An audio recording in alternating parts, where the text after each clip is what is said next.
Sarah clutched her sleeping daughter in the back seat of their car, the only home they had left. Evicted, jobless, and with winter closing in, she had given up hope. Then a lawyer's letter arrived with news that seemed too cruel to be real. Her estranged grandmother, the woman who had raised her in poverty before they lost touch, had died and left her a mountain house. Sarah expected nothing, a crumbling shack at best, another burden she couldn't afford. But when she pushed open the weathered door of the isolated cabin, she found something that made her blood run cold. The house wasn't empty. Hidden within its walls was a secret her grandmother had protected for decades, a discovery that would either save them or destroy everything. What had her grandmother been hiding in that lonely mountain refuge, and why had she kept it secret until her very last breath? The rutted dirt road had ended half a mile back, forcing Sarah to navigate her battered sedan through snow and mud until the engine finally gave a last rattling gasp and died completely, leaving her and 5-year-old Emma stranded in a wilderness that seemed to exist outside of time itself. Sarah gathered their meager possessions, 2 garbage bags of clothing and a threadbare blanket, and lifted her sleeping daughter from the back seat, feeling the child's feverish heat even through her thin jacket. They had been living in that car for 3 weeks since the eviction, parking in different lots each night to avoid police, surviving on gas station food and the charity of church soup kitchens, and Sarah had reached the point where she no longer cried because tears were a luxury she could not afford. The lawyer's letter had arrived at her last known address, forwarded by a postal worker who had taken pity on her, and the words had seemed like a cruel joke. Her grandmother Margaret had died and left her property in the Montana mountains, a place Sarah had visited only once as a small child and barely remembered. She had expected nothing, perhaps a plot of worthless land she could sell for a few $100s, enough to rent a motel room for a week and figure out their next move. But as she trudged up the overgrown path with Emma growing heavier in her arms, the cabin that emerged from between the towering pines was not the collapsing shack she had imagined. It was small, but solid, built of dark weathered logs with a stone chimney rising from a steep roof, and the windows, though covered in grime, were intact and fitted with heavy shutters that spoke of careful maintenance. Sarah's hands trembled as she tried the door, expecting it to be locked, but the handle turned smoothly and the door swung inward on well-oiled hinges, releasing a breath of stale but dry air that smelled of wood smoke and something else, something chemical and sharp that she could not identify. She stepped inside, her eyes adjusting to the gloom, and froze in complete disbelief at what the dim light revealed. The interior was not abandoned. It was furnished and organized as if her grandmother had simply stepped out for a walk and would return at any moment. A simple wooden table stood in the center of the main room with 2 chairs tucked neatly beneath it, and on the table sat a ceramic mug with a faded blue rim, a pair of reading glasses folded beside it, and a book lying face down with its pages slightly curled. Against the far wall stood a narrow bed with a quilt folded at its foot, and beside the stone fireplace was a neat stack of split firewood that looked dry and ready to burn. The kitchen area, separated by a wooden counter, held shelves lined with canned goods and jars of preserved vegetables, and when Sarah opened the small pantry door, she found supplies that could last them weeks. But it was the details that made her skin prickle with unease.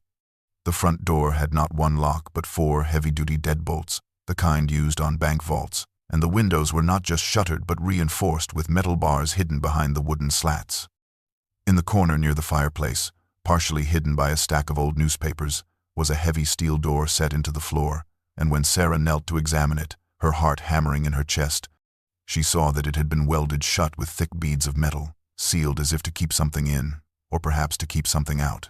Sarah laid Emma on the narrow bed and pulled the quilt over her daughter's shivering body, feeling the fever that had been building for days radiating through the thin fabric of the child's clothes.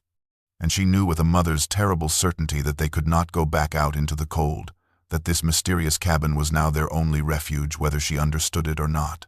The fire was her first priority, and she worked with methodical focus, clearing the ash from the hearth and building a careful structure of kindling and split logs the way her grandmother had taught her during that one long-ago summer visit, the only clear memory she retained of the old woman who had raised her until Sarah's mother had returned from wherever she had disappeared to and taken Sarah away into a life of chaos and poverty.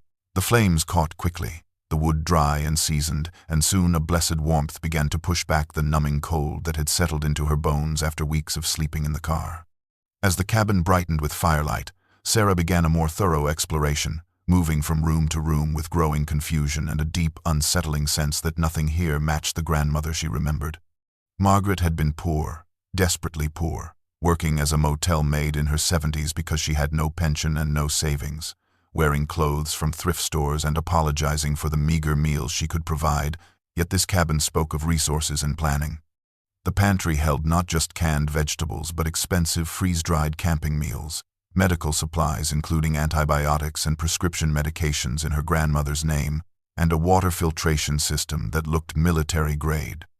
In a cabinet beside the sink, Sarah found a hand-crank emergency radio, multiple flashlights with fresh batteries, and a first aid kit so comprehensive it could stock a small clinic. She opened the refrigerator, which ran on propane, and found it empty but clean and functional, and when she tested the taps, clear cold water flowed freely from a well system that hummed to life with quiet efficiency. But it was the locks that troubled her most. She examined each of the 4 deadbolts on the front door, running her fingers over the heavy steel, and found that they were not old but recently installed, the wood around them still showing clean edges from precise drilling. The windows drew her next, and she pried back one of the wooden shutters to find thick steel bars bolted directly into the log frame, hidden from outside view but unmistakable in their purpose. Someone had fortified this cabin, turned it from a simple mountain retreat into something that resembled a bunker, and the only person who could have done it was her grandmother. The frail old woman Sarah had last seen 12 years ago at a bus station, pressing $20 into Sarah's hand and crying as Sarah's mother dragged her away. Emma stirred on the bed, crying out softly in her fever, and Sarah went to her immediately, dampening a cloth with cool water and pressing it to the child's burning forehead, whispering reassurances that she desperately hoped were true. The night deepened outside the cabin windows, and the fire crackled in the hearth, casting dancing shadows across walls covered with old calendars and faded photographs Sarah had not yet examined closely. She gave Emma children's fever medicine from the medical supplies, grateful beyond words that it was here, and as her daughter finally slipped into a deeper, more restful sleep, Sarah sat at the wooden table and noticed for the first time that the book lying there was not a novel or a magazine but a leather-bound journal, its pages filled with her grandmother's familiar cramped handwriting. And on the first page was a date from 30 years ago and a single sentence that made Sarah's blood run cold. "They know what I found, and they will come for me, so I must disappear before I disappear permanently." Morning light filtered through the grimy windows in pale golden shafts, illuminating the dust motes that danced in the still air and transforming the cabin from a place of shadows into something that felt almost peaceful, almost safe. And Sarah woke from a fitful sleep at the table to find Emma breathing easier, the fever finally broken, the child's face peaceful in genuine rest for the first time in days. Sarah's back ached from sleeping in the wooden chair, but she felt a tremendous weight lift from her chest as she watched her daughter's steady breathing, and for a moment she allowed herself to simply exist in the relief of that small victory before the questions came flooding back. The journal she had begun reading the night before lay open before her, its pages covered with entries that made little sense, references to water samples and contamination levels, and names of companies and government agencies, written in a tone of growing desperation that seemed impossible to reconcile with the grandmother Sarah remembered. She closed it carefully and stood, her body stiff and sore, and began to truly look at the cabin in the daylight, seeing details she had missed in the previous night's exhausted haze. The walls were decorated with things that told a story Sarah did not know. Framed photographs showing her grandmother not in the worn house dress and apron Sarah remembered, but in professional attire, standing beside expensive scientific equipment in what appeared to be a laboratory, shaking hands with men in suits, receiving a plaque that Sarah could not read from this distance. In one photograph, her grandmother stood in front of a building with the letters EPA visible on a sign, and she was younger, perhaps in her 50s, her hair dark instead of the white Sarah had known, her face serious and intelligent, and nothing like the defeated, exhausted woman who had scrubbed toilets to survive. Sarah took down the photograph with trembling hands, studying her grandmother's face, searching for the truth in those captured features, and on the back she found a date, 1992. And a handwritten note. Last day at the Denver regional office, before everything changed. She moved through the cabin like an archaeologist excavating a lost civilization, discovering layer after layer of a life she had never known existed. In a drawer beside the bed, she found her grandmother's reading glasses, The frames bent slightly as if they had been gripped too tightly in moments of stress, and beside them, a half-finished knitting project. Pale blue yarn forming what looked like a baby blanket, the needles still holding the loops as if waiting for hands that would never return. On a small desk pushed against the wall near the kitchen, Sarah found a calendar from the current year, and nearly every day was marked with cryptic symbols, small circles, stars, X marks, a private code whose meaning was lost. Some days had times written in military format, 0600 or 1430, and others had single letters, M or P or V, a alphabet of secrets. Beneath the calendar was a stack of topographical maps, the kind hikers and surveyors used, and they were covered with markings in red ink, circles and arrows and coordinates written in her grandmother's precise hand. Dozens of locations scattered across what Sarah recognized as the surrounding mountain region. She spread one map across the desk, tracing the marked locations with her finger, and saw that they followed the paths of streams and rivers, concentrating in areas where waterways converged or where the elevation dropped sharply. Sarah's hands began to shake as a terrible understanding began to dawn, pieces of a puzzle she did not want to solve clicking into place with the inexorable logic of nightmare. Her grandmother had not been a simple maid who cleaned rooms for minimum wage. She had been something else entirely, someone with knowledge and training and purpose, and she had hidden herself in this mountain fortress not because she was poor but because she was hunted. Emma woke hungry and clear-eyed, the fever finally gone, and Sarah fed her daughter oatmeal from the pantry supplies while avoiding the questions she saw forming in the child's intelligent eyes. Questions about where they were and why and how long they would stay. Questions Sarah could not yet answer because she was still trying to understand the answers herself. After breakfast, Emma began to explore the cabin with the resilient curiosity of children who adapt to new circumstances far faster than adults, running her small hands along the log walls and peering into cabinets, while Sarah washed their few dishes in the deep stone sink. It was Emma who found the door, hidden in plain sight in a corner of the main room behind a tall bookshelf that Sarah had assumed was pushed flush against the wall. The child squeezed behind the bookshelf, chasing a wooden toy mouse she had discovered on the floor, and her voice came out muffled and excited. "Mama, there's another door here, a secret door." Sarah's heart jumped into her throat as she moved the bookshelf, its weight substantial but manageable, sliding it aside on the smooth wooden floor to reveal what Emma had found. It was a small door, barely 5 feet tall, made of solid wood and fitted with a modern keypad lock, the kind that required a numerical code, its LED display dark and dormant. Sarah tried the handle, knowing it would not open but compelled to try anyway, and the mechanism did not budge, secured by electronics and steel.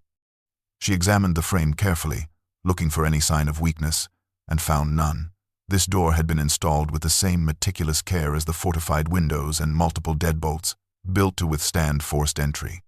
Emma pressed her ear against the wood, listening intently in the way children do, making a game of the mystery. "I hear beeping, Mama, like a computer," the child said, and Sarah listened too, detecting a faint electronic hum from the other side, the sound of machinery on standby, waiting. The temptation to know what lay beyond that door became overwhelming, a need that obliterated caution, and Sarah made a decision that perhaps she should have considered more carefully, but desperation and confusion drove her forward. She retrieved a crowbar from a tool chest she had found earlier, and she worked the flat end into the gap between the door and frame, using her full weight as leverage. The wood groaned, the frame protested, but she had learned during her weeks of homelessness that desperation grants a strength that comfort never knows. Emma watched with wide eyes as her mother became someone fierce and determined, someone who would not be stopped by locked doors or secrets. The frame splintered with a sharp crack, the electronic lock sparked and died, and the door swung inward to reveal a room that made no sense, a room that transformed the cabin from a simple mountain retreat into something that filled Sarah with equal parts wonder and dread. The space was small, perhaps 10 feet by 12, but every inch was utilized with the efficiency of a professional operation. 3 filing cabinets lined one wall, each drawer labeled with years spanning from 1993 to the present. A desk held an old but well-maintained computer tower and monitor, their surfaces dust-free as if they had been used recently, and beside them sat external hard drives in protective cases, labeled with codes Sarah did not understand.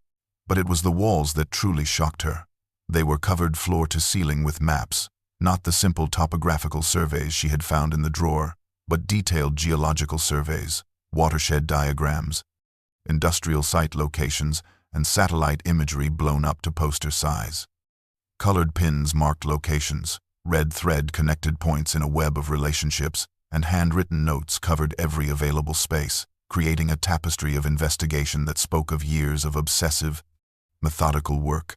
Sarah stepped into the room, Emma following close behind, both of them silent in the face of this revelation. And Sarah understood with absolute clarity that her grandmother had not been hiding from the world, but had been hiding something from the world, something important enough to sacrifice everything, to fake poverty, to live in isolation, to fortify a cabin in the wilderness and wait. Sarah sent Emma to play with the toys they had found in the main room, needing her daughter occupied and safe while she delved into secrets that might be dangerous even to know. And she returned to the locked room that was locked no more, pulling out the filing cabinet drawer labeled 1993 to 1995 with hands that trembled with anticipation and dread. Inside were dozens of folders, each meticulously labeled and organized, and Sarah pulled out the first one. Its tab reading Initial Discovery, Clear Creek Watershed, June 1993, and inside were pages that would have meant nothing to most people but which Sarah, who had taken 2 years of community college before poverty had ended that dream, could partially understand. They were water quality reports, official documents bearing the letterhead of the Environmental Protection Agency, Region 8, Denver office, and the name listed as the investigating scientist was Margaret Sarah Whitmore, her grandmother's full name before she had married and become Margaret Chen. The reports detailed a routine assessment of mountain streams feeding into the municipal water supply for several small towns in the valley. Standard procedure according to the notes. Nothing that should have been remarkable, but the test results were marked with red ink and exclamation points. The levels of arsenic, lead, and selenium were elevated far beyond safe limits, and handwritten notes in the margins expressed alarm and confusion. Concentrations inconsistent with natural geological sources. Pattern suggests industrial contamination. Source unknown. Requires immediate follow-up investigation.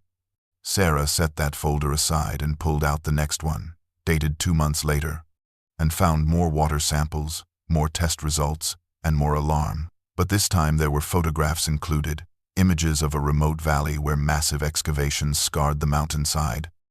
And in the distance, barely visible, were the words Pinnacle Resources Limited painted on the side of a metal building.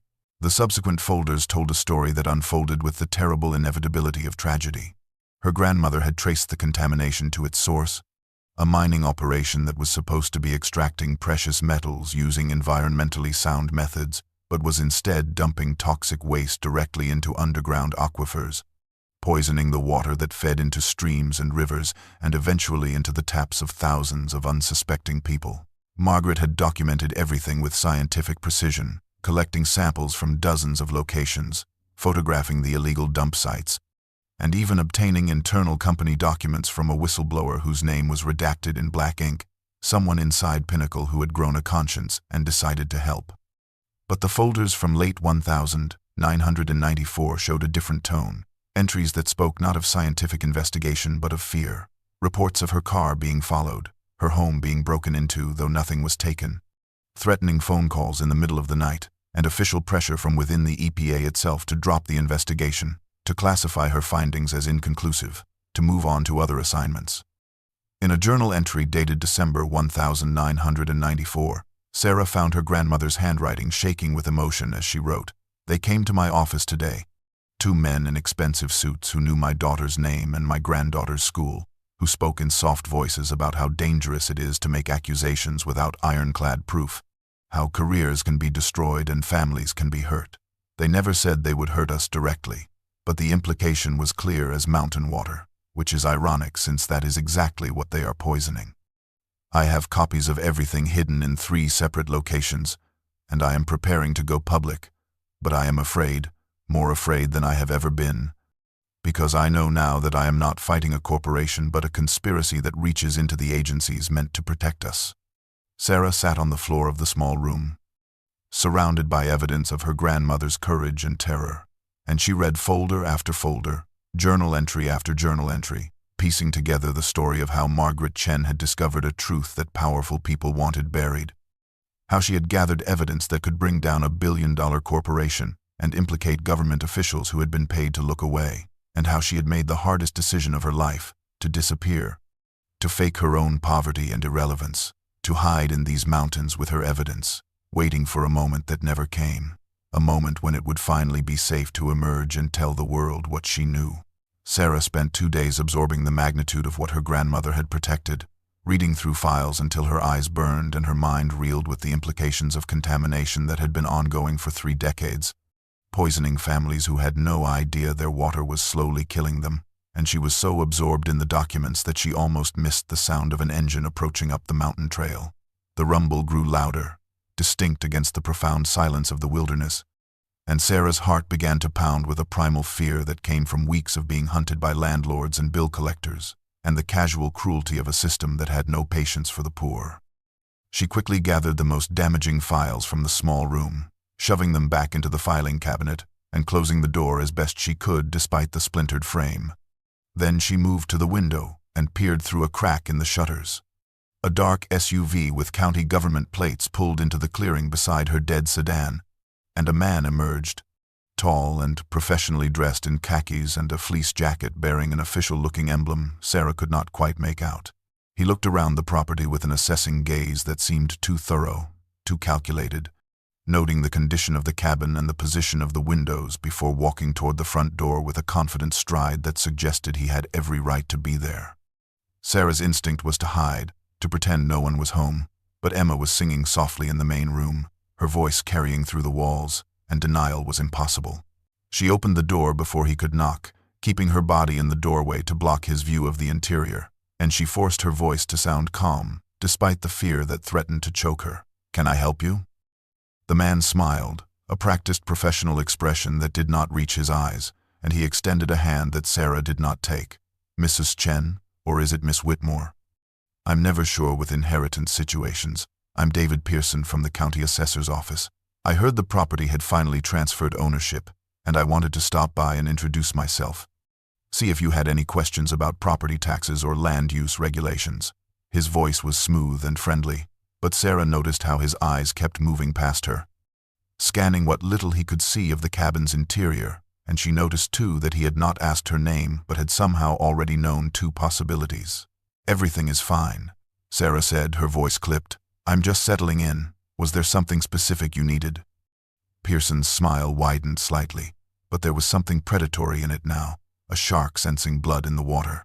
"Just wanted to make sure you were aware of your options. This is a lot of land for one person, especially someone in your situation. There are companies that buy remote properties like this, pay good money for them, save you the trouble of upkeep and taxes. I could put you in touch with some interested parties if you'd like."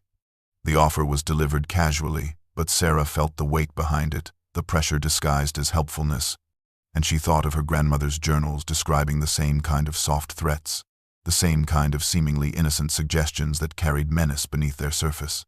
"I'm not interested in selling," Sarah said firmly.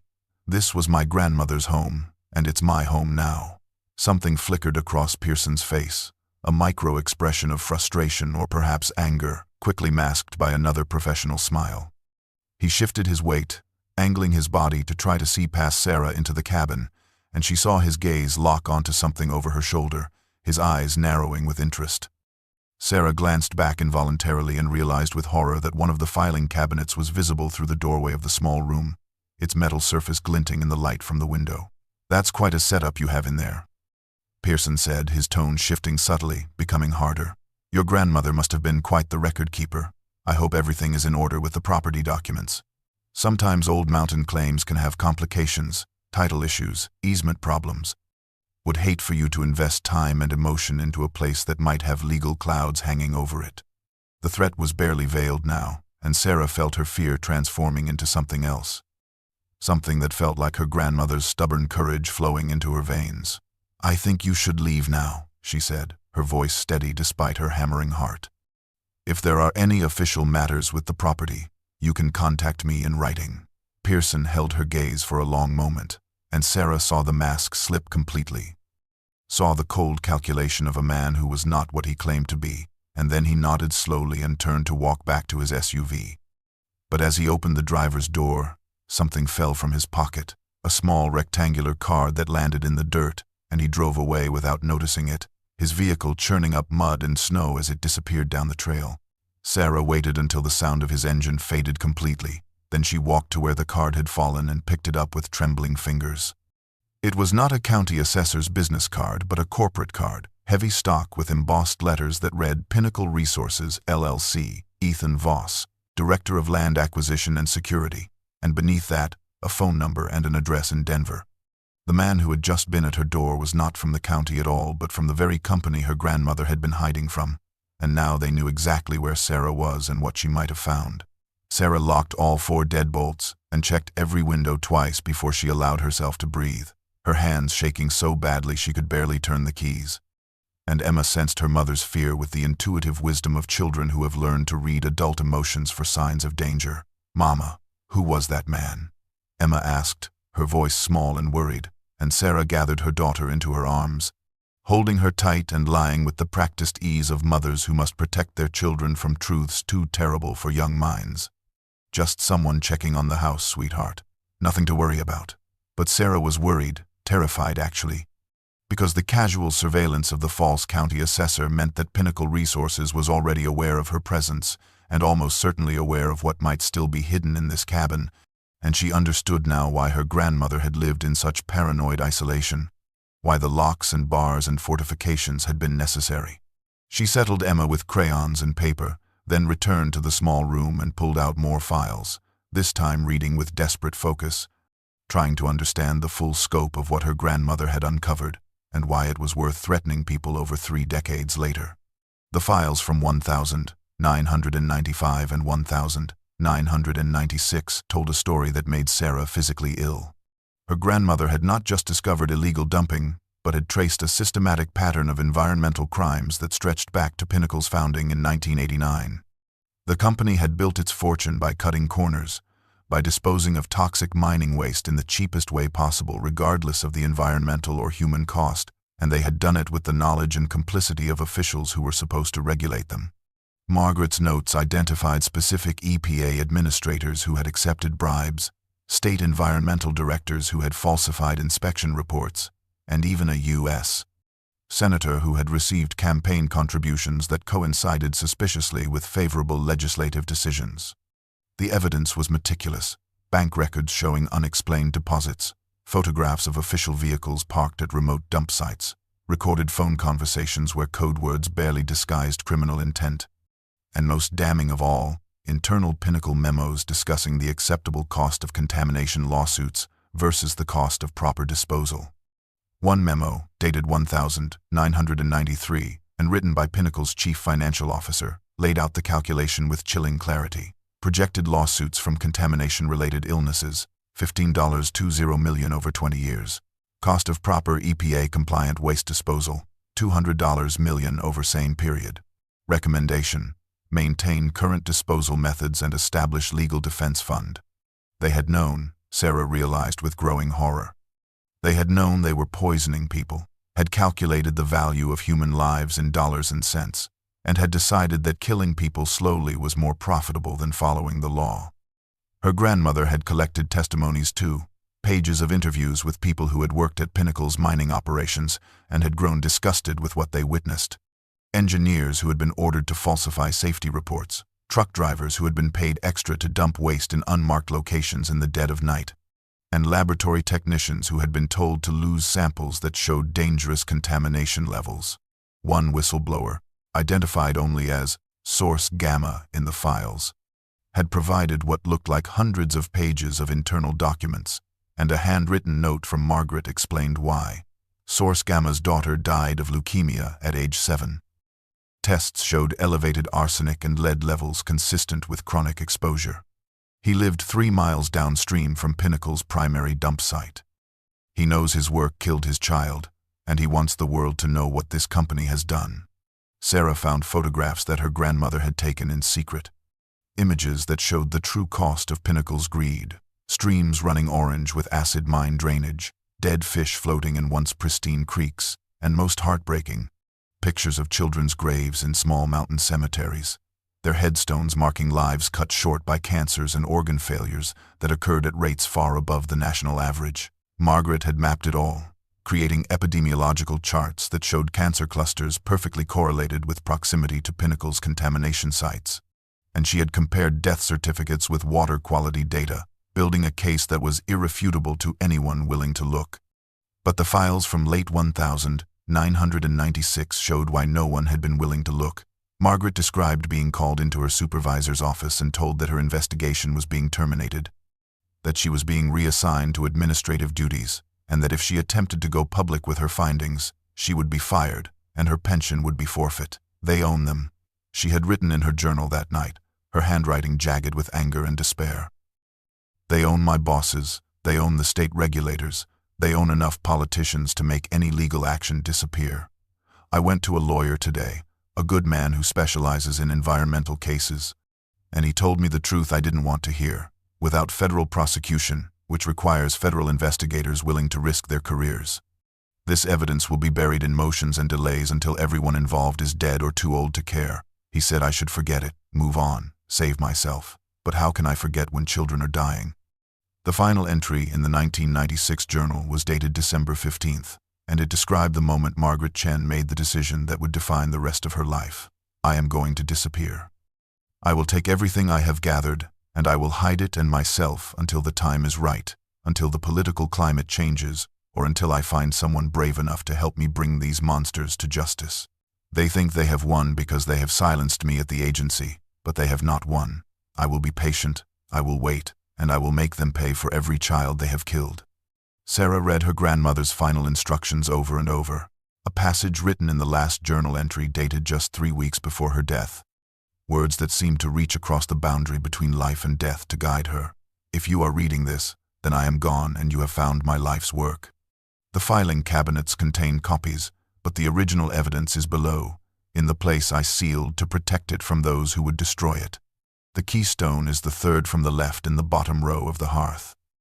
Trust what you find there, and know that I waited too long perhaps, but I waited because I wanted to be sure it would survive me. Sarah knelt before the massive stone fireplace, running her hands along the bottom row of river stones that formed its base, and she found what her grandmother had described. The third stone from the left was slightly different from the others, its mortar a darker color, newer, and when she pressed on it experimentally, it shifted inward with a soft click. A section of the hearth floor, 3 feet square, suddenly released with a pneumatic hiss, rising an inch as if on springs, and Sarah realized it was not sealed shut but locked, waiting for someone who knew the secret to open it. She grasped the edge of the stone panel and lifted, her muscles straining against the weight, and it pivoted up on concealed hinges to reveal a steep staircase descending into darkness below the cabin. The air that rose from below was cool and dry, with a faint mechanical hum that suggested climate control, and Sarah retrieved a flashlight before descending carefully, one hand on the rough stone wall to steady herself. The stairs led down 15 feet into what could only be described as a vault, a room carved from the mountain bedrock itself and lined with concrete, approximately 10 feet by 10 feet, with a ceiling just tall enough for Sarah to stand upright. The mechanical hum came from a dehumidifier and air purification system mounted on one wall, still running, powered by what looked like a generator or battery system that her grandmother must have maintained religiously. The vault's contents were organized with the same meticulous care that characterized everything Margaret had done. Sealed plastic containers, lined metal shelving units, each labeled with dates and locations in waterproof ink, containing what Sarah recognized as her grandmother's original water samples, preserved in a controlled environment that would maintain their integrity for forensic analysis. There were dozens of them, a comprehensive collection spanning 3 decades, each one a silent witness to Pinnacle's crimes. On a separate shelf sat waterproof cases made of hard plastic, and Sarah opened the first one with trembling hands to find stacks of documents in protective sleeves, the original copies of everything she had seen upstairs but with additional material, signed affidavits from whistleblowers, original laboratory reports bearing official EPA stamps, bank records showing wire transfers, and photographs that captured Pinnacle executives at dump sites, their faces clear and identifiable, their presence irrefutable evidence of knowledge and intent. One case contained nothing but videocassettes and digital media, labeled with dates and brief descriptions. Board meeting the 12th of June 2094. Discussion of disposal methods. Midnight dumping operation, the 3rd of August 2095. Interview with Source Gamma. The 7th of November 2096. Her grandmother had not just documented the crimes in writing, but had captured them on film, creating a multimedia record that would be devastating in any courtroom. The final shelf held something that made Sarah's breath catch in her throat. A locked metal box, smaller than the others, with a combination lock that looked military-grade. Taped to its top was an envelope with Sarah's name written in her grandmother's handwriting, and inside she found a letter and 3 numbers written in careful script. "My dear Sarah." The letter began, and tears blurred Sarah's vision as she read her grandmother's words from beyond the grave. "If you have found this, then you are in terrible danger, and for that I am deeply sorry. I had hoped to do this myself, to spare you this burden, but time has run out for me." The box contains the most dangerous evidence of all, the names of everyone involved, from Pinnacle's executives to the government officials who protected them. Some of these people are still in power, still influential, and they will do anything to prevent this information from becoming public. But you must make it public, Sarah. You must finish what I started. Inside this box are instructions for 3 separate caches I have hidden across the state, each containing complete copies of everything you have found here. You must retrieve these copies and deliver them simultaneously to the people I have listed, journalists and federal investigators I have identified as trustworthy. Do not go to local authorities. They cannot be trusted. Do not go to the state EPA. They are compromised. Go only to the names I have given you, and do it quickly, before they realize what you have and move to stop you. I know this is an impossible burden to place on you, my dear girl, but you are the only family I have left, and I believe you are stronger than you know. You survived your mother's chaos. You protected your daughter through hardship I can only imagine, and that strength is what is needed now. Do not be afraid. You are not alone. There is a man named Marcus Chen, my late husband's nephew, who lives 5 miles down the mountain. He knows everything and has been waiting to help. Trust him as I trusted him. Finish this for me, Sarah, and more importantly, finish it for all the families who have suffered because of my failure to act sooner. I love you, and I am so sorry for the life you had to live because I chose to hide instead of fight. Perhaps now you can fight in my place." Sarah wiped her eyes and opened the combination lock with the numbers her grandmother had provided. And, inside the box, she found a detailed map marking 3 locations across Montana, a list of names with contact information for 5 journalists and 3 FBI agents specializing in environmental crimes, and a thick folder labeled "The Complete List, Handle with Extreme Care." She opened the folder and felt her blood turn to ice as she recognized names she had seen on television, read in newspapers. People of power and influence, whose careers would be destroyed by what her grandmother had documented. A current U.S. Senator, 2 former EPA administrators now working in the private sector, Pinnacle's entire executive board, and dozens of others who had profited from or facilitated 3 decades of environmental murder. Sarah emerged from the vault with the metal box clutched to her chest like a child holding something precious and fragile. And she found Emma sleeping peacefully on the couch, wrapped in the quilt. Her daughter's innocence, a stark contrast to the weight of corruption and death Sarah now carried in her hands. She needed help. That much was clear. She could not do this alone. Could not protect Emma and retrieve the hidden caches and deliver the evidence to the right people, while Pinnacle's security director already knew where she was. Her grandmother's letter had mentioned Marcus Chen, and Sarah realized she had to trust her grandmother's judgment, even though trusting anyone felt like stepping off a cliff into empty air. She found a local area map in the desk drawer, and using the landmarks her grandmother had described, she identified a property approximately 5 miles east down the mountain, marked on the map with a small notation. MC, safe. The next morning, Sarah bundled Emma into warm clothes, and they set out walking, leaving the cabin locked behind them, following a narrow trail that was barely visible through the snow and fallen leaves. The walk took 2 hours through terrain that was difficult and exhausting. But eventually they emerged onto a wider dirt road and followed it to a neat log home with smoke rising from its chimney and a greenhouse attached to its southern side. Before Sarah could knock, the door opened to reveal a man in his 70s, lean and fit with the weathered face of someone who spent his life outdoors. his white hair pulled back in a ponytail, and his sharp eyes assessing Sarah and Emma with an intensity that was almost uncomfortable. "You must be Sarah," he said without preamble, his voice carrying the faint accent of someone who had learned English as a second language. "You look like Margaret, same stubborn chin, same way of standing like you're ready to fight the world. I'm Marcus Chen. Your grandmother told me you would come eventually, though I had hoped it would be under better circumstances. Come in, both of you, before someone sees you on my porch."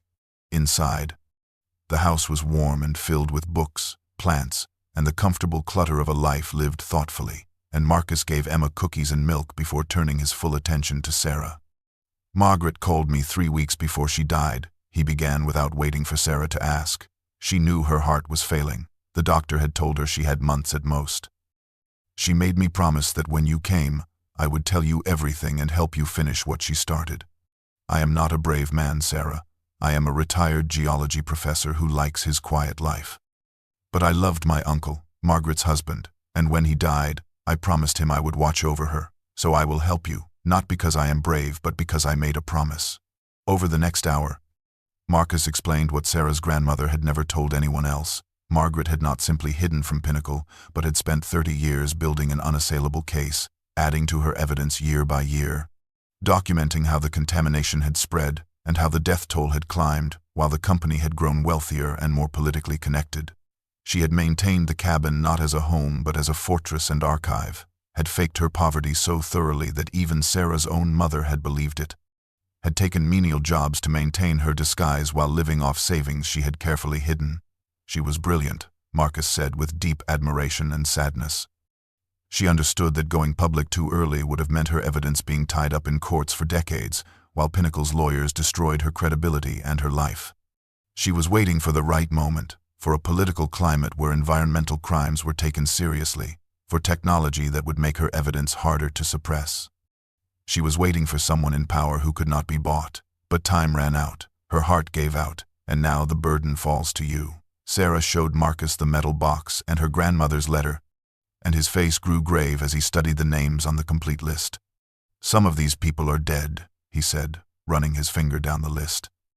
"Natural causes, mostly, old age claiming them before justice could, but many are still alive, still powerful, still able to destroy anyone who threatens them.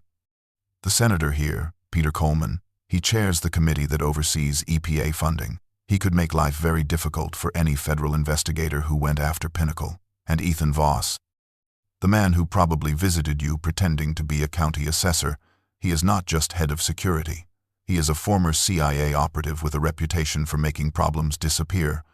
And I do not mean that metaphorically." Sarah felt fear threatening to overwhelm her, but she thought of Emma, thought of all the children whose graves her grandmother had photographed, thought of the mothers like herself who had watched their babies die without understanding why. "I have to do this," she said firmly. "I have to try. Will you help me?" Marcus was silent for a long moment, studying her face, and then he nodded slowly. "Yes, I will help you, but we must be smart, Sarah. We must be careful. Pinnacle has spent 3 decades building their fortress of lies and corruption.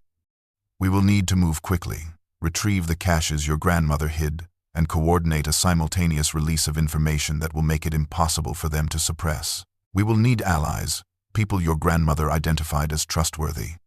And most importantly, we need to protect Emma, because they will use her against you if they get the chance." Sarah felt tears burning her eyes, tears of gratitude and relief, and fear all mixed together. "Thank you," she whispered. "Thank you for keeping your promise to her." Marcus stood and walked to a cabinet, retrieving a satellite phone and a laptop computer. "Your grandmother was not the only one preparing," he said with a slight smile. "I have been her backup plan for 15 years. Maintaining contact with some of the journalists and investigators she identified, keeping them updated on her health, letting them know that when the time came, they would receive something important. That time is now. We have work to do, and we probably do not have much time to do it." Sarah and Emma stayed with Marcus that night, and in the safety of his well-fortified home, Sarah finally allowed herself to sleep deeply for the first time in months, knowing that someone else was keeping watch, someone who understood the danger they faced. But the peace was short-lived. The next morning brought the first clear signs that Pinnacle was moving against them, escalating from surveillance to active intimidation. Marcus received a phone call from his bank informing him that his accounts had been frozen due to suspicious activity, a transparent lie that would take weeks to resolve through official channels, effectively cutting off his access to his own money. An hour later, Sarah discovered that the cell phone she had bought with her last few dollars at a convenience store weeks ago no longer worked, not because of a dead battery but because the service had been terminated, and when Marcus called the provider, they claimed no record of her account existed. These were not coincidences but coordinated actions, pressure applied by people with enough power to reach into banking systems and telecommunications networks, and Marcus's face grew grim as he understood what it meant. "They are isolating us," he said, his voice tight with controlled anger, "cutting off our resources, our ability to communicate or move freely. This is what they did to Margaret in the beginning, before she went into hiding. They make you helpless first, then they make you an offer you cannot refuse, and if you still refuse, they make you disappear." By noon, a county inspector arrived at Marcus's door with an official notice that his property was in violation of zoning regulations and his greenhouse was an unpermitted structure that would need to be demolished within 30 days or he would face fines of $500 per day. Marcus read the notice with a bitter smile and showed Sarah the permits he had obtained 10 years ago, all properly filed and approved, but the inspector simply shrugged and said the regulations had changed and he was just doing his job. The message was clear: comply or be destroyed through bureaucratic warfare that could drag on for years and cost more than either of them could afford.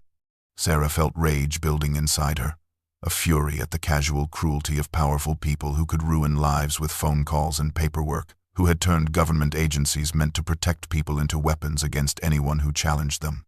She thought of her grandmother enduring years of this, thought of how many others had been broken by this kind of pressure, and she understood why so few people ever fought back.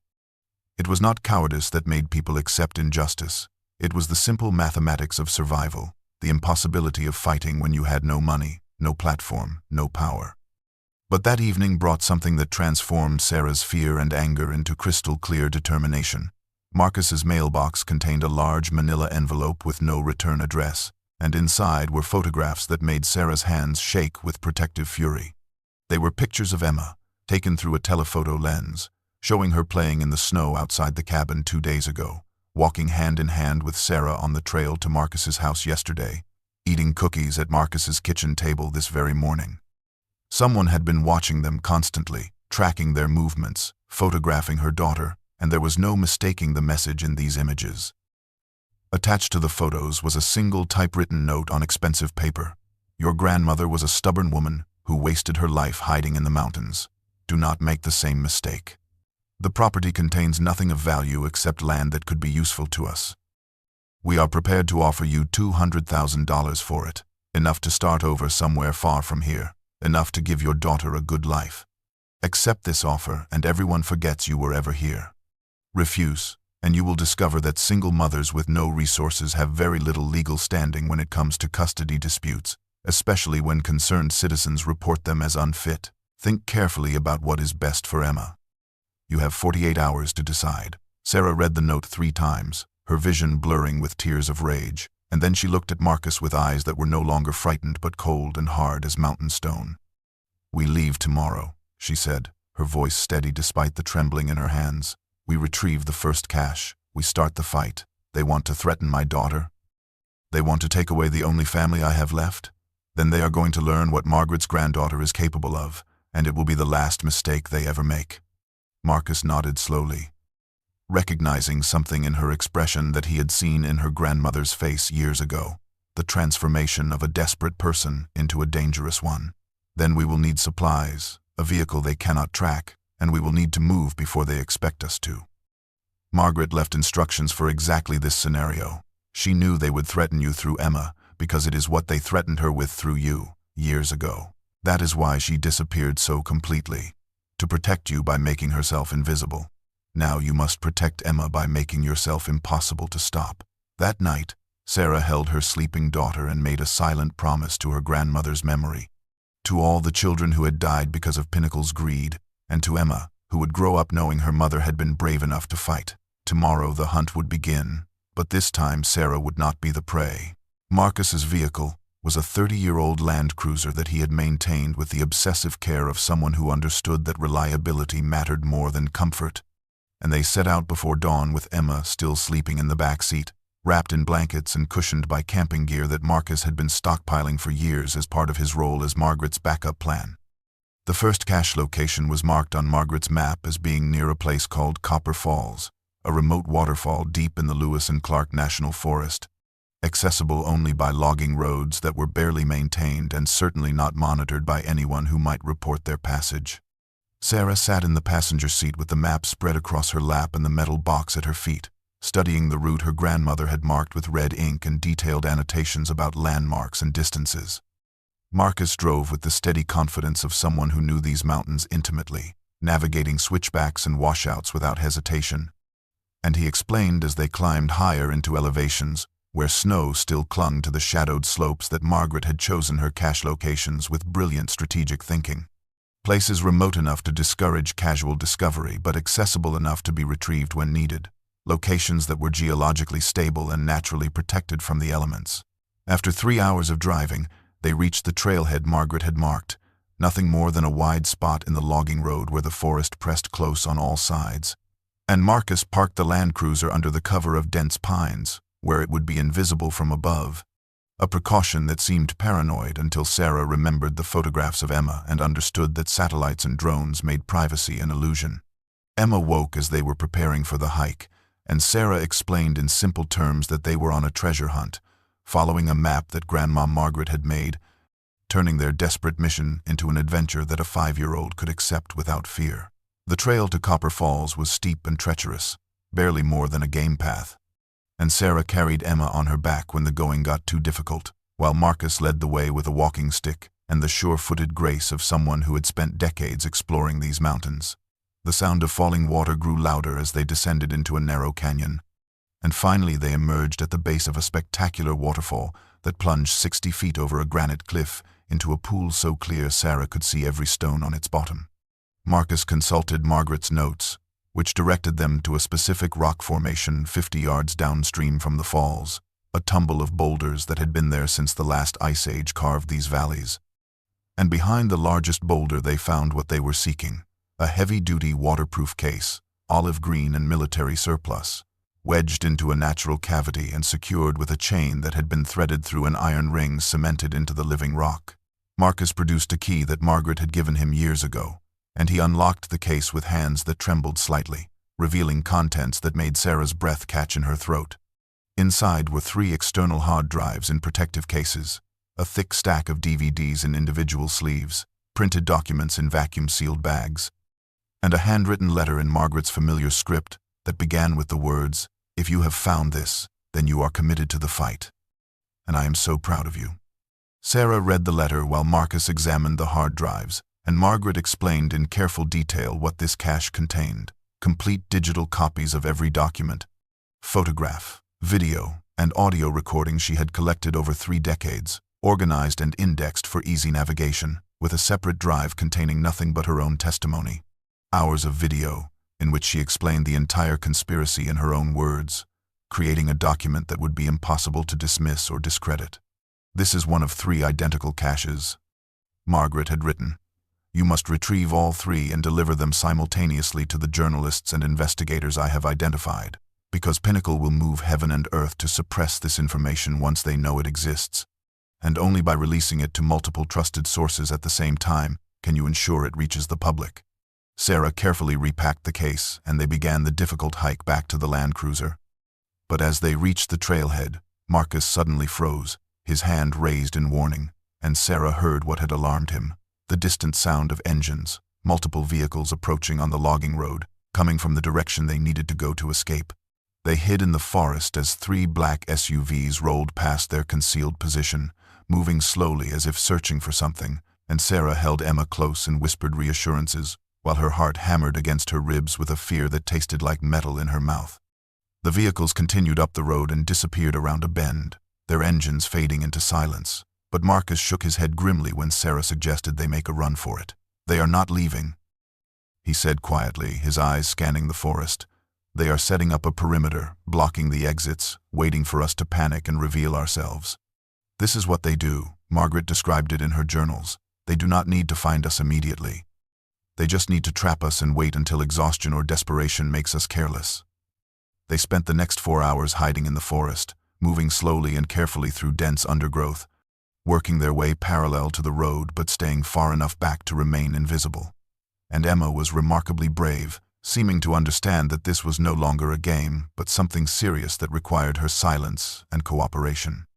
Finally, as afternoon shadows lengthened, they reached a point where the logging road intersected with a hiking trail that led over a ridge and down into a different valley.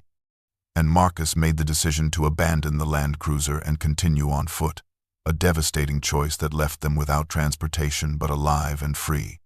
They hiked for 6 hours through increasingly difficult terrain, Emma riding on Sarah's back or walking between the adults while holding their hands, and they finally emerged from the wilderness as darkness fell, stumbling onto a paved highway where Marcus used his satellite phone to call a contact, a former student who owed him favors and asked no questions when Marcus requested a ride to the nearest town.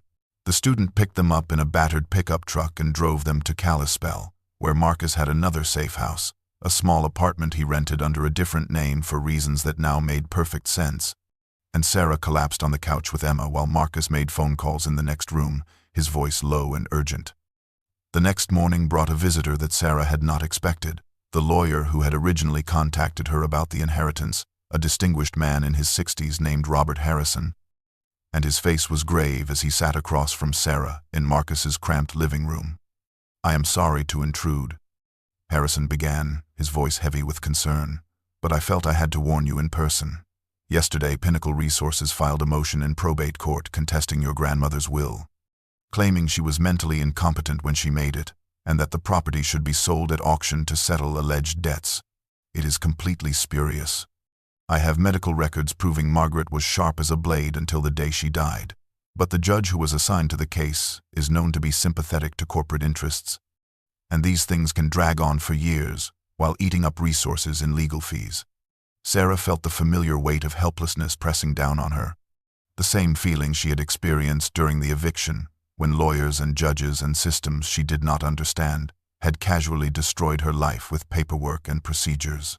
"I do not have money for lawyers," she said, her voice flat with defeat. "I do not have money for anything." Harrison reached into his briefcase and pulled out a sealed envelope, its weight suggesting it contained something substantial. "Margaret knew this would happen," he said, handing the envelope to Sarah. "She prepared for it. She gave me this 15 years ago with instructions to give it to you only if Pinnacle contested the will, only if you had committed to finishing her work. She said you would know what it means." Sarah opened the envelope with trembling fingers and found inside a letter in her grandmother's handwriting and a small key attached to a numbered tag. The letter was brief. "Sarah, if you are reading this, then they are using the law as a weapon against you, just as they did against me, but I have prepared a counter-weapon. The key opens a safety deposit box at First Mountain Bank in Helena, box number 447. Inside you will find everything you need to fight back, including evidence of judicial corruption that will destroy any judge foolish enough to rule against you. More importantly, you will find resources I have been saving for 3 decades, resources I hid from everyone, including the government, because I knew that one day you would need them to finish this fight. Use them well, use them wisely, and do not feel guilty about what I sacrificed to make this possible. I chose this path knowing where it would lead, and I chose it because some things matter more than comfort or safety. You matter more. Emma matters more. All the children they killed matter more. Finish it for them." Sarah looked up at Harrison with tears streaming down her face. "Did she tell you what is in the box?" The lawyer shook his head. "She did not, and I did not ask. But I knew Margaret Chen for 20 years, and if she left you something, it will be exactly what you need, exactly when you need it." The drive to Helena took 4 hours through mountain passes that were treacherous with late spring ice, and Sarah spent the journey reading and rereading her grandmother's letter, searching for hidden meanings in words that were already painfully clear. Marcus drove in focused silence while Emma slept in the back seat, exhausted by days of fear and flight, and Sarah found herself thinking about the grandmother she had barely known, reimagining the tired old woman she remembered as the brilliant, fierce scientist and strategist these letters revealed. First Mountain Bank was a stolid brick building in Helena's historic district, its architecture suggesting permanence and trustworthiness. And the bank manager who met them was a woman in her 50s named Patricia Moore, who looked at Margaret's key and Sarah's identification with an expression of deep sadness. "I have been waiting 15 years for someone to claim this box," Moore said quietly as she led them into the vault. "Your grandmother set up very specific instructions. The box could only be opened by you, with identification proving your relationship, and only if you presented both the key and a death certificate proving Margaret had passed. She came in here twice a year like clockwork to pay the rental fee in cash, and every time she told me the same thing. When my granddaughter comes for this, you tell her I am proud of her and I am sorry." Moore left them alone in the private viewing room, and Sarah inserted the key into box 447 with hands that shook so badly Marcus had to help her turn it.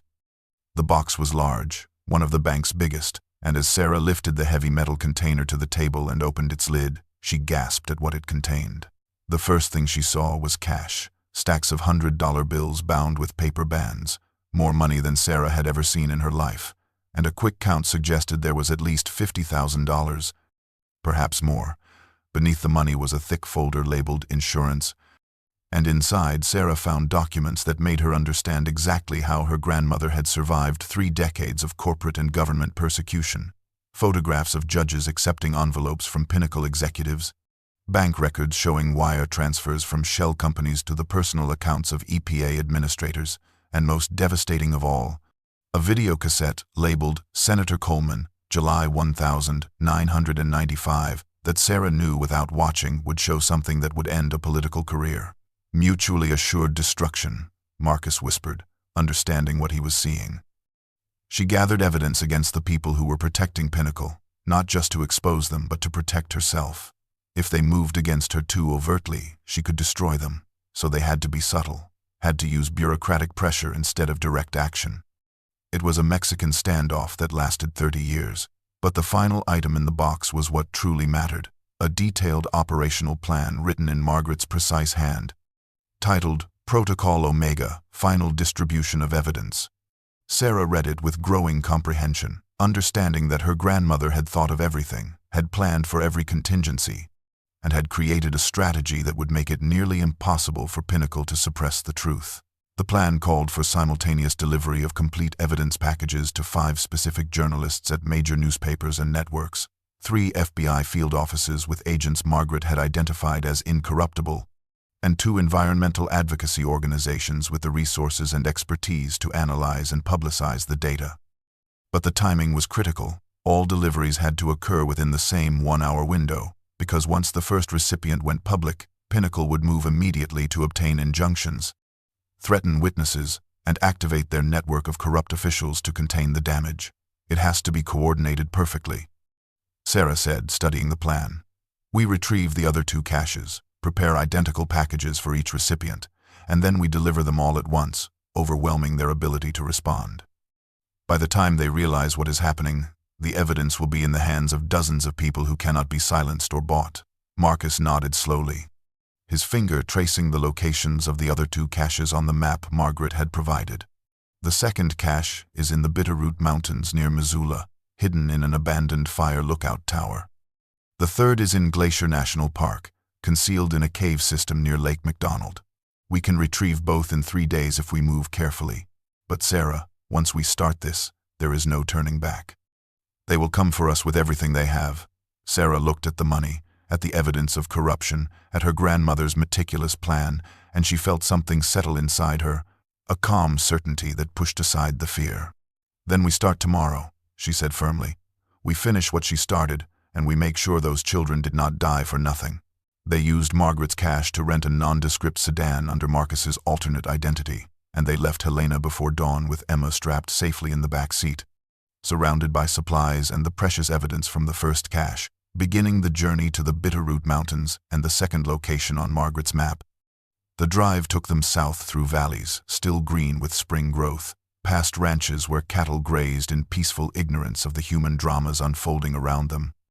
And Sarah found herself noticing details she would normally have overlooked. The clarity of mountain streams, the health of the forests, the simple beauty of a landscape that Pinnacle's contamination had not yet reached. Marcus had insisted they take a circuitous route, adding hours to their journey but making surveillance much more difficult, and he frequently checked his mirrors and made unexpected turns, testing whether they were being followed. By mid-afternoon, they reached the small town of Darby, nestled in the Bitterroot Valley, and Marcus parked at a public trailhead where dozens of other vehicles sat, their presence providing camouflage for what might otherwise have attracted attention. The hike to the abandoned fire lookout was marked on Margaret's map as being approximately 8 miles, gaining 3,000 feet in elevation, a difficult trek even for experienced hikers, and Sarah worried about Emma's ability to complete it until Marcus revealed that Margaret had thought of this too, leaving a child carry a backpack hidden near the trailhead for exactly this purpose. They found it where the map indicated, wrapped in weatherproof material and still in excellent condition, and Emma thought it was an adventure to ride on Marcus's back like a princess on a throne while Sarah carried their supplies and the evidence case. The trail climbed steadily through old-growth forest, crossing and recrossing a creek that sang over polished stones, and Sarah felt her legs burning with exertion but pushed onward, driven by her grandmother's mission and the knowledge that somewhere behind them, Pinnacle's security forces were searching, coordinating, closing in. The fire lookout appeared suddenly as they crested a ridge, a small wooden structure on stilts perched on the peak of a mountain, its windows long since broken and its stairs rickety with age. But the building itself was structurally sound, protected by its remote location from vandals who might have destroyed it.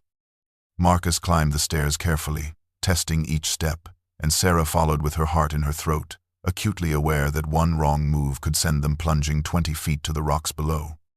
Inside, the lookout was a single room, perhaps 12 feet square, with panoramic windows that offered breathtaking views in all directions, and Sarah understood why her grandmother had chosen this place. Anyone approaching would be visible for miles, making surprise impossible. Following the detailed instructions in Margaret's notes, Marcus located a loose floorboard near the old fire spotter's desk, and beneath it was a cavity that had been carefully excavated and lined with waterproof material, and inside that cavity was another case identical to the first, containing hard drives and documents, and her grandmother's continued testimony. Sarah was checking the case's contents when Emma, who had been looking out the windows with a child's fascination, suddenly called out in a voice that was too loud, too excited, "Mama, look at all the cars down there. There must be a parade." Sarah rushed to the window and felt her blood turn to ice as she saw what Emma had spotted. On the access road far below, a line of black vehicles was winding its way up the mountain, at least 5 of them, moving with the purposeful coordination of a military operation. They had been found, trapped in a structure with only one exit, on a mountain with only one trail down, and the hunters were closing in for the kill. They had perhaps 30 minutes before the vehicles reached the lookout, and Marcus made a decision that seemed insane but was their only option. Instead of trying to outrun the approaching hunters down the main trail where they would certainly be caught, they would take the old fire access path that Marcus remembered from his geology fieldwork decades ago, a route that was shorter but far steeper and more dangerous, descending the backside of the mountain toward a different valley entirely. Sarah strapped Emma into the carrier on her own back this time while Marcus took the evidence cases, and they fled down the mountain through terrain that was barely navigable, sliding on scree and grabbing at roots to arrest their falls, Emma clinging tight and making no complaint even when branches whipped past them and rocks shifted treacherously underfoot. Behind them, they could hear shouts echoing through the forest as their pursuers reached the empty lookout and realized their quarry had escaped, and Sarah prayed silently that the hunters would assume they had taken the main trail and waste precious time searching in the wrong direction. The descent that should have taken 2 hours they completed in 45 desperate minutes, emerging scratched and bleeding into a different valley where a 2-lane highway cut through the mountains. And Marcus used his satellite phone to call in another favor, this time from a retired park ranger who arrived in an old Subaru and drove them north without asking questions, his face grim with understanding that sometimes the law and justice were not the same thing. They made it back to Kalispell by nightfall, and Marcus's safe house had never looked so welcoming despite its cramped dimensions, and Sarah gave Emma a bath and put her to bed before allowing herself to collapse, her body shaking with exhaustion and delayed fear. But there would be no rest that night. As Emma slept, there was a soft knock at the door, and Marcus opened it to reveal Robert Harrison, the lawyer, his face pale and frightened in a way that made Sarah's stomach clench with dread. "They are escalating," Harrison said without preamble, pushing past Marcus into the apartment. "I received a call 2 hours ago from a judge I trust, warning me that Pinnacle has filed an emergency petition with Child Protective Services, claiming Emma is in danger due to your unstable lifestyle and association with extremist elements. They have a hearing scheduled for tomorrow morning, and if you do not appear, they will issue a warrant for your arrest for custodial interference, and if you do appear, they will take Emma into protective custody pending a full investigation. Sarah, they are using the system as a weapon, exactly as Margaret feared they would. They do not need to stop you permanently. They just need to stop you long enough to suppress the evidence and disappear the witnesses. Sarah felt the room spinning, felt the walls closing in, felt the familiar helplessness of poverty and powerlessness threatening to drown her. "I will not let them take my daughter," she said, her voice shaking. "I will not let them use her against me. What can we do?" Harrison sat heavily on the couch, his hands trembling as he pulled documents from his briefcase. Margaret anticipated this too. In the safety deposit box, there should have been evidence of corruption involving judges and CPS officials. "If we can prove that the petition is part of a conspiracy to silence you, we can get it dismissed. But Sarah, that means going public now, before you have retrieved the third cache, before you have coordinated the simultaneous distribution. It means showing our hand before we are ready." Marcus paced the small apartment, his face tight with concentration. "Or we disappear again, take Emma and run, buy ourselves the time we need to complete the mission. Margaret survived 30 years of running. We can survive 3 more days." Sarah looked at her sleeping daughter, at the lawyer who was risking his career to help them, at Marcus who had already sacrificed so much, and she felt the weight of impossible choices pressing down on her. Her grandmother had spent 3 decades preparing for this moment, had sacrificed everything to build an unassailable case, and now Sarah had to decide: protect Emma by running and possibly losing everything Margaret had built, or stand and fight now, even though the odds were impossible and the risk was total. She thought of all the mothers who had buried children, who had never known why their babies had gotten sick, who had trusted that the water was safe and the government was protecting them. And she thought of Emma growing up in a world where corporations could murder with impunity if they had enough money and power. "We fight," Sarah said, her voice steady despite the terror coursing through her veins. "We go to that hearing tomorrow, and we use Margaret's evidence to expose them, and we dare them to take Emma from me in front of the world. It is time to stop hiding and start breaking things." The courthouse hearing was scheduled for 9 in the morning, but at 7 a.m., Marcus received a phone call that changed everything. The roads into town were being closed due to a sudden spring blizzard that the weather service claimed had appeared without warning. And while Sarah stared out the window at skies that were cloudy but not particularly threatening, Marcus checked his phone and showed her satellite images that revealed the truth. The storm was real, massive and violent, but it was still 6 hours away, which meant someone had lied about the timing and convinced authorities to close the roads early, trapping them in Kalispell while Pinnacle's forces moved into position. Within an hour, they saw the first signs of the siege. Black SUVs taking up positions at the major intersections around Marcus's neighborhood, men in civilian clothes who were clearly conducting surveillance, and a utility truck parked near the apartment that Marcus recognized as fake because the company logo was slightly wrong. Harrison called with news that the hearing had been postponed due to the storm, but that a CPS investigator was being dispatched to perform a wellness check at Marcus's address, and they all understood what that meant. Pinnacle was using the storm as cover to corner them, to force a confrontation in a location where there would be no witnesses and no cameras. Sarah looked at Emma, who was playing quietly with the wooden toys Marcus had bought her, blissfully unaware that armed men were surrounding their building, and she felt a cold clarity settle over her as she realized this was the moment her grandmother had prepared for, the moment when running was no longer possible and only fighting remained. Marcus moved with surprising efficiency for a man in his 70s, pulling up floorboards to reveal hidden compartments that Sarah had not known existed. And from these caches he retrieved supplies that transformed the modest apartment into something defensible: motion sensors for the hallway, a police scanner to monitor their movements, emergency rations and water for a prolonged standoff, and most shockingly, 2 handguns in sealed cases along with a letter from Margaret explaining that she had left them here years ago because she knew that eventually her fight would come to this place.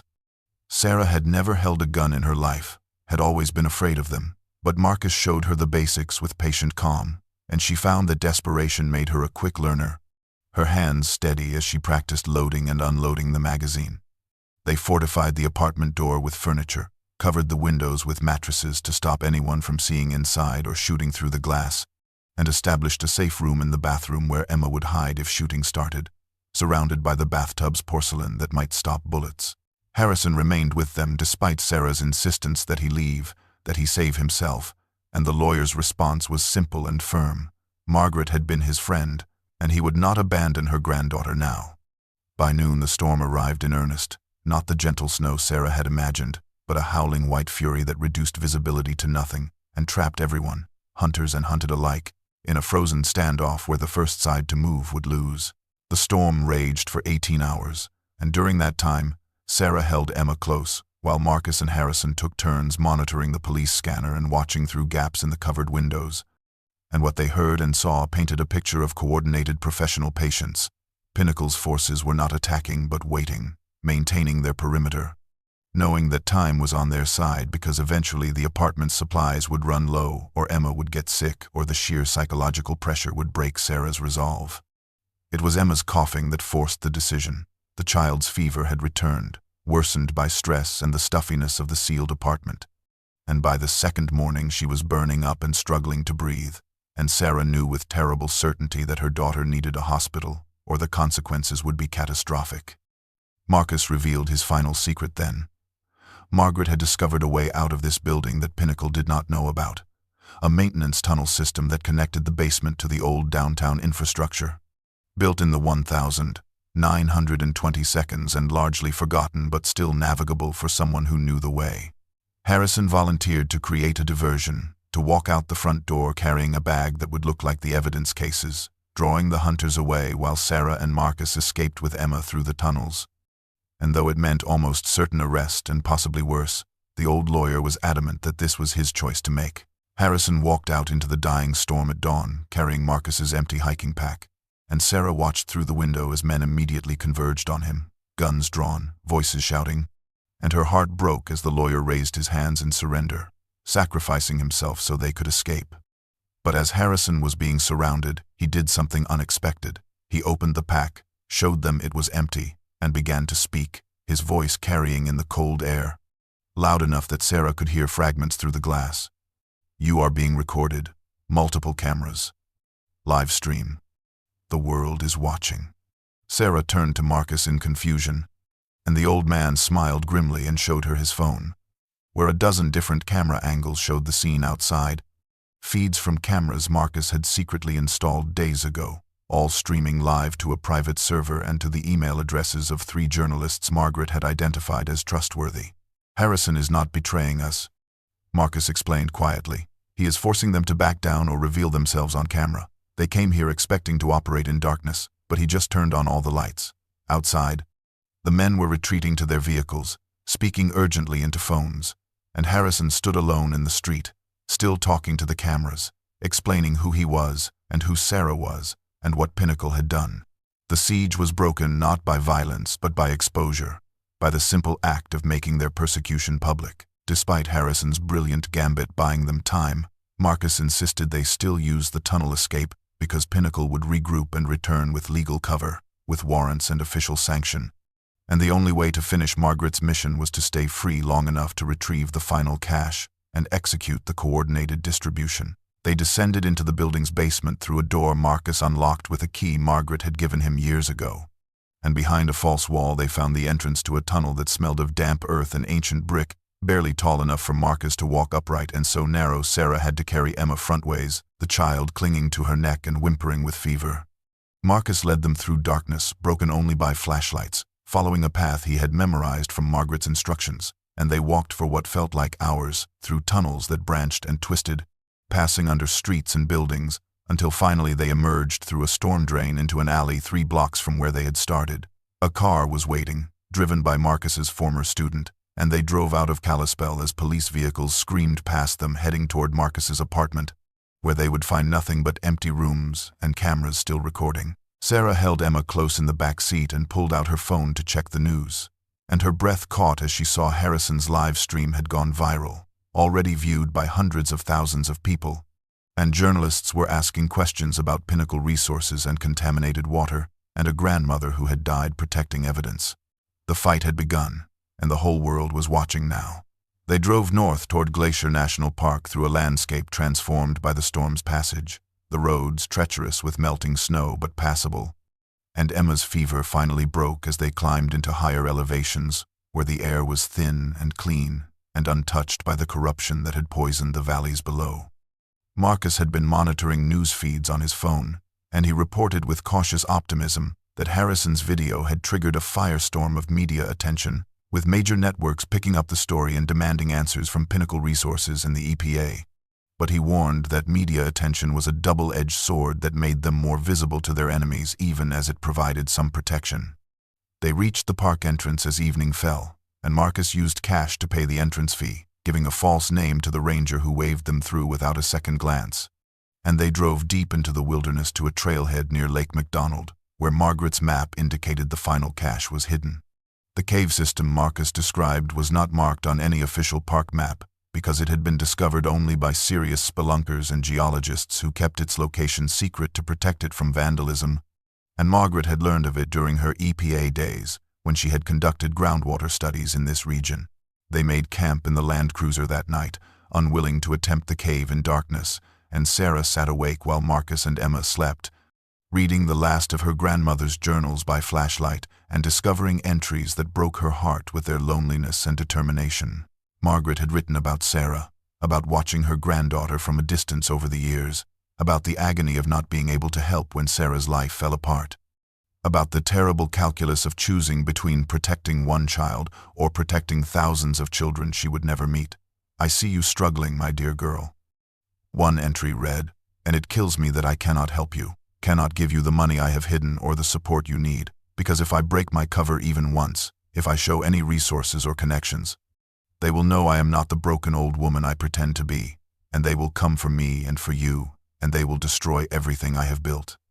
So I watch you suffer and I hate myself for it, but I tell myself that one day you will understand. One day you will know that your poverty protected you, made you invisible to them, kept you safe. I pray I am right. I pray you forgive me." Sarah wiped tears from her eyes and looked at her sleeping daughter, understanding for the first time the impossible weight her grandmother had carried, the crushing guilt of sacrificing family for mission, and she wondered if she would have had the strength to make the same choice. The next morning they hiked to the cave entrance, a narrow crack in a cliff face hidden behind a waterfall, and inside they found not just the third cache of evidence but something more. A small chamber that Margaret had converted into an emergency shelter, complete with supplies, a satellite phone with solar charger, and a laptop computer with a note taped to its screen that read, "Final protocol. Execute only when all 3 caches are retrieved. Instructions inside." Sarah opened the laptop and found detailed step-by-step instructions for uploading the evidence to secure servers, sending encrypted emails to all the journalists and investigators simultaneously, and triggering a dead man's switch that would release everything to the public if Sarah and Marcus failed to check in within 72 hours. And she realized with awe that her grandmother had thought of everything, had created a system so robust that even if Pinnacle killed them all, the truth would still emerge. The satellite phone in the cave had enough battery to make calls, and Marcus used it to contact the 3 FBI agents Margaret had identified as trustworthy. Men and women who had spent their careers fighting environmental crimes and had been waiting years for someone to provide them with evidence they could actually use against corporations that had seemed untouchable. Special Agent Victoria Chen, no relation to Marcus but a coincidence that made him smile grimly, was the first to respond, and her voice over the crackling connection was sharp with professional intensity as she listened to Marcus describe what they had found. "We have been watching Pinnacle for a decade," Chen said, her words clipped and urgent. "We know they are dirty, we know they have killed people, but every time we get close they hide behind lawyers and corrupt officials who shut down our investigations before they can gain momentum. If you have what you say you have, if Margaret Chen really documented everything over 30 years, this could be the biggest environmental prosecution in American history, but you need to understand the danger you are in. Pinnacle has already shown they are willing to use force, and once they realize you are about to go public, they will stop at nothing to silence you." Sarah took the phone from Marcus and spoke directly to the agent, her voice steady despite the fear that gnawed at her insides. "My grandmother spent 30 years preparing for this moment, and I am not going to let her sacrifice be for nothing. We have 3 complete sets of evidence. We have her testimony on video. We have the names of everyone involved in the conspiracy. Tell me what you need and where you need it, and we will make sure you get it." Agent Chen was silent for a moment, and when she spoke again there was something like respect in her voice. "All right, here is what we are going to do. You upload everything to the secure server I am about to give you credentials for. Do it from that cave, where you have protection and they cannot track you. While you are uploading, my team and I will coordinate with the other agents Margaret identified, and we will prepare simultaneous raids on Pinnacle's offices in 5 states. The moment your upload is complete, we move, and by the time they realize what is happening, their computers will be seized, their executives will be in custody, and their ability to destroy evidence will be gone." The upload took 6 hours, the satellite connection painfully slow but steady, and while gigabytes of data crawled through the ether to FBI servers, Marcus kept watch at the cave entrance and Emma slept peacefully on a camping mat, her fever gone and her breathing easy for the first time in days. Sarah watched the progress bar with hypnotic focus, willing it to move faster, and when it finally reached 100% and the laptop displayed "Upload complete, Protocol Omega activated," she felt a weight lift from her shoulders that she had not even known she was carrying. Within minutes, Marcus's phone began receiving news alerts. FBI raids in progress at Pinnacle Resources headquarters in Denver, at their mining operations in Montana and Wyoming, at the homes of 3 executives who were being arrested on federal charges of environmental crimes and conspiracy to commit murder. The machine her grandmother had spent 3 decades building had been activated, and it was tearing Pinnacle apart with the inexorable force of justice too long delayed. But the victory was not complete. Even as the raids were happening, Marcus received a call from Harrison's law partner with devastating news. Pinnacle's head of security, Ethan Voss, had not been at any of the raided locations, and was believed to be heading toward Glacier Park with a team of mercenaries, making one last desperate attempt to destroy the evidence and the witnesses before the case against his employers became unbeatable. They had perhaps 2 hours before Voss and his team could reach the cave, and Marcus made a decision that Sarah initially resisted but came to understand was their only option. They would not run but would fortify their position and wait for the FBI tactical team that Agent Chen was dispatching by helicopter, turning the cave from a hiding place into a defensive position where they could hold out until help arrived.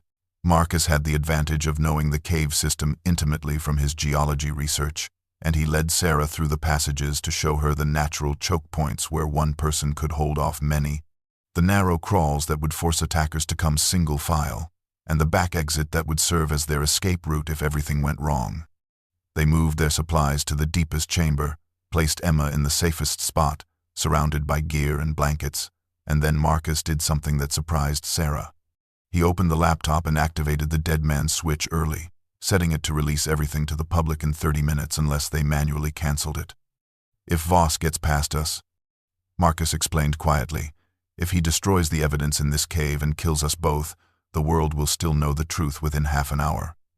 Margaret's testimony will be on every news site, the documents will be in the hands of 1,000 journalists, and Pinnacle will not be able to stop it. We have already won, Sarah. Now we just need to survive long enough to see it." The sound of approaching engines echoed through the forest outside the cave, and Sarah felt her heart begin to race as she realized the moment had come. But then Marcus held up his hand and cocked his head, listening intently, and his face broke into a smile of pure relief, as he identified not the sound of SUVs, but the distinctive thump of helicopter rotors. The FBI had arrived first, and through the cave entrance, Sarah could see a massive tactical helicopter settling into a clearing, disgorging a team of agents in body armor, who spread out with professional efficiency, establishing a perimeter and taking up defensive positions. Agent Chen was among them, a tall woman in her 40s with iron-gray hair and eyes that missed nothing, and she entered the cave with her weapon drawn and her voice calm as she announced, "FBI, you are safe now." The confrontation with Voss never came. Later, Sarah would learn that his team had been intercepted 20 miles from the park by state police, acting on the FBI's intelligence, and Voss himself was arrested after a brief standoff, and the most dangerous man in Pinnacle's organization was neutralized without a shot being fired. In the days that followed, the magnitude of what Margaret had accomplished became clear. Her evidence led to the indictment of 37 individuals, including Pinnacle's entire executive board, 5 EPA administrators, 2 state environmental directors, and Senator Peter Coleman, whose career ended in disgrace and criminal charges. The contamination she had documented was worse than anyone had imagined, affecting 17 communities and causing an estimated 2,000 excess deaths from cancers and organ failures over 3 decades. And the cleanup would cost billions and take years. But it would happen because the evidence was irrefutable and the public outrage was overwhelming. Media from around the world descended on Montana to tell the story of Margaret Chen, the scientist who had sacrificed everything to expose corporate evil, and of her granddaughter Sarah, who had finished what she started. And Sarah gave interviews because Harrison insisted it was important to put a human face on the victims, to make people understand that environmental crimes were not abstract statistics but murdered children and grieving mothers. The settlement came 6 months later, a massive fund established by Pinnacle's bankruptcy proceedings and by the personal assets of the convicted executives. And while no amount of money could undo the harm they had caused, it provided resources for the affected families to get medical care and to rebuild lives that had been destroyed by contamination. Sarah received a portion as compensation for her grandmother's suffering and for the danger she and Emma had faced, and the sum was substantial enough that poverty would never threaten them again. But she felt no joy in accepting it, only a grim satisfaction that something had been extracted from the monsters who had caused so much pain. Emma recovered fully from her illness, her resilience a constant source of wonder to Sarah, and the child seemed to understand in the way that children sometimes do that they had been part of something important, that her mother and great-grandma Margaret had been heroes, even though the heroism had looked like fear and running and hiding. Harrison helped Sarah establish the Margaret Chen Foundation, a nonprofit dedicated to monitoring corporate environmental crimes and supporting whistleblowers. And the foundation's first major action was to fund a comprehensive health study of all the communities affected by Pinnacle's contamination, ensuring that every victim would be identified and helped. Marcus became the foundation's chief scientific advisor, using his geology expertise and his network of academic contacts to build a sophisticated monitoring system that could detect contamination before it reached the scale of Pinnacle's crimes. And he told Sarah with quiet satisfaction that this was what Margaret had always wanted, not just punishment for one company but a lasting system to prevent others from following their path.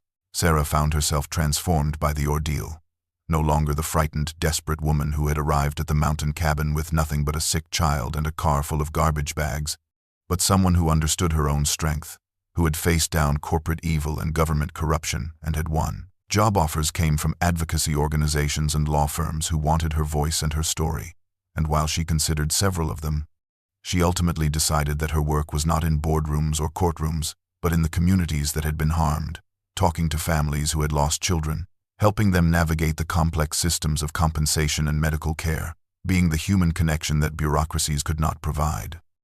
The mountain house that had started everything remained in Sarah's possession, and though the cabin had painful memories, it also held something precious, the sense of her grandmother's presence, the feeling that Margaret was still watching over them and approving of what Sarah had done. She spent weeks cleaning and repairing the structure, removing the fortifications that had been necessary but were no longer needed, and she found comfort in the simple work of restoration, of taking something that had been damaged and making it whole. Emma adapted to their new life with the flexibility of childhood, making friends at her new school and talking about her great-grandmother with pride, telling her teachers that Grandma Margaret had been a scientist who saved people, and Sarah let her daughter believe the simplified version because the full truth, with all its darkness and sacrifice, was something that could wait until Emma was older. The mountain house transformed over the following year into something Margaret would have loved, not a fortress but a home, with the small locked room converted into an office where Sarah coordinated the foundation's work, and the hidden vault beneath the hearth left unsealed but empty, a reminder of what had been hidden there and why. Sarah had the cabin expanded with a proper addition that gave Emma her own bedroom and created space for visitors, for the families who sometimes came to meet the woman who had finished Margaret's work, who needed to see the place where the evidence had been kept safe all those years. The Forest Service granted Sarah permission to install a small memorial near the property, a simple stone marker with Margaret's name and dates, and a quote from one of her journals that Sarah felt captured everything. Some fights are worth losing everything for, because the alternative is losing ourselves. Marcus visited often, bringing supplies and news and his quiet companionship, and he told Sarah stories about her grandmother that helped fill in the decades Sarah had missed, painting a picture of a woman who was brilliant and stubborn and occasionally infuriating, but always, always driven by love, even when that love required her to hide and sacrifice and endure loneliness that would have broken most people. On the first anniversary of Margaret's death, Sarah held a memorial service at the cabin, and she was stunned by how many people came. Families whose children had died from the contamination, EPA scientists who had worked with Margaret in the early days, journalists who had broken the story, even some of the FBI agents who had conducted the raids. They stood together in the clearing where Sarah had first arrived, homeless and desperate, and they shared stories and memories, and Sarah understood that her grandmother had not been alone after all, that she had built a community of people who believed in her mission, even if they could not help her complete it. Emma planted wildflowers around the memorial stone, a riot of color that would bloom every spring. And Sarah thought about how her daughter would grow up knowing that she came from a line of strong women who did not accept injustice, who fought even when the odds were impossible. That evening, after everyone had left and Emma was asleep in her new bedroom, Sarah sat on the porch watching the sun set behind the mountains, and she felt something she had not felt in years: peace. Not the absence of struggle, because she knew the Foundation's work would continue, and there would always be new fights, but the peace of knowing she had honored her grandmother's legacy, of knowing that Emma would grow up safe and loved, of knowing that the children who had died had not been forgotten. The mountain house was no longer a hiding place but a beacon, a symbol of what one person could accomplish with courage and persistence and the willingness to sacrifice comfort for principle. And Sarah understood now why Margaret had chosen this particular piece of earth to make her stand. The mountains did not care about human corruption or corporate greed. They simply existed, patient and permanent, and they would still be here long after Pinnacle Resources was a forgotten name and the people who had caused so much harm were dust. But they would also remember, in their stone and soil and clean water, the woman who had fought to protect them and the granddaughter who had finished the fight. Sarah looked up at the stars emerging in the darkening sky, and she whispered a promise to the grandmother she had barely known, but had come to understand completely. "I will keep watching, I will keep fighting, and I will make sure your sacrifice meant something." In the quiet of the mountain night, with the clean wind moving through the pines and her daughter sleeping safely inside, Sarah had found not just a home, but a purpose, and she knew with absolute certainty that this was only the beginning.